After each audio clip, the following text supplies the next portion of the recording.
Dá para imaginar a vida sem emoções?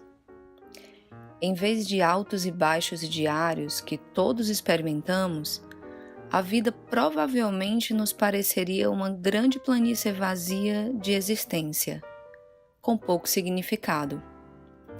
As experiências emocionais são uma grande parte do ser humano. As neurociências afetivas investigam as bases neurais da emoção e do humor, mas hoje estudaremos sobre emoções. Você talvez esteja imaginando como poderemos estudar algo tão efêmero quanto os sentimentos de alguém. Aquilo que sabemos sobre os mecanismos da emoção no encéfalo provém de uma síntese de estudos realizados em animais e em seres humanos. Após longos anos de estudo, os neurocientistas descobriram que as funções comportamentais se encontram relacionadas às emoções e são exercidas e controladas por algumas regiões do encéfalo. Há um sistema responsável pelas experiências das emoções? Desde 1930, alguns cientistas têm argumentado que há, e tal sistema veio a ser conhecido como sistema límbico. O termo foi popularizado em 1952 e, apesar de ainda ser comumente utilizado em discussões acerca dos mecanismos encefálicos da emoção, está se tornando cada vez mais claro que não existe um sistema único e bem delimitado para as emoções. Mas, enfim, o que é uma emoção?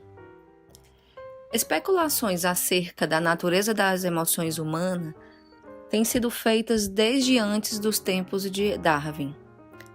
Alguns pesquisadores argumentam que um pequeno conjunto de emoções básicas evoluiu e essas emoções são comuns aos seres humanos em todo o planeta, assim como os animais. Outros pesquisadores trabalhando com neurociências afetivas acreditam que as emoções são construídas por blocos construtivos que têm ou não peso emocional. Atualmente, há uma grande diversidade de perspectivas acerca da natureza das emoções.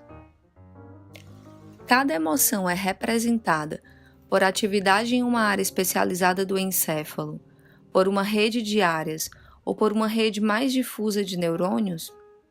O fato é que ainda não temos respostas para essas questões. Exames de imagem utilizando o encéfalo humano nos forneceu informações da atividade encefálica associada a diferentes emoções. Mas essas imagens não podem nos dizer como ou quais áreas encefálicas de fato contribuem para a experiência ou para a expansão de uma emoção. Hoje aprofundaremos um pouco sobre uma das emoções básicas, o medo. Mas por que exatamente o medo? O medo é uma emoção importante que nos afasta e nos protege do perigo. Nos permite antecipar ameaças à nossa segurança. Em situações reais ou imaginárias, prepara o corpo para suportar pressões extremas e reagir a situações de ameaça. Como estado psicofísico, elabora reações capazes de permitir ações que não seriam possíveis nas condições normais. Refletir sobre o medo implica em refletir sobre a própria vida. Nascemos com a predisposição de sentir e vivenciar uma emoção que carrega em si parte da essência da sobrevivência. Tem sido sugerido que a amígdala desempenha um papel especial no medo. Porém, outras estruturas do encéfalo também parecem estar envolvidas, bem como a amígdala também está ativa em outros estados emocionais. Sintomas comumente relatados para lesões que incluem a amígdala é uma incapacidade de reconhecer o medo em expressões faciais. Através do estudo de um caso conhecido como SM, sobre uma mulher de 30 anos que apresentava destruição bilateral da amígdala, resultante de uma doença rara, onde pesquisadores levantaram a hipótese de que o medo normalmente seria reconhecido por uma interação de duas vias, entre a amígdala e o córtex visual.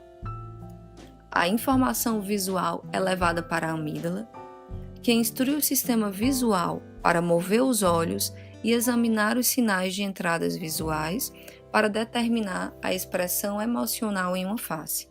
Sem a amígdala, essa interação não acontece. Por meio da socialização ou de experiências dolorosas, todos aprendemos a evitar certos comportamentos pelo medo de sermos feridos. Memórias associadas ao medo podem ser rapidamente formadas e durarem muito. Embora não se acredite que a amígdala seja um sítio de armazenamento primário da memória, alterações sinápticas na amígdala parecem estar envolvidas na formação de memória para eventos emocionais. É complexo, né? E acredite, ainda temos um longo percurso na busca do entendimento das emoções. Emoções são experiências nebulosas que influenciam nosso encéfalo e nosso comportamento de muitas formas.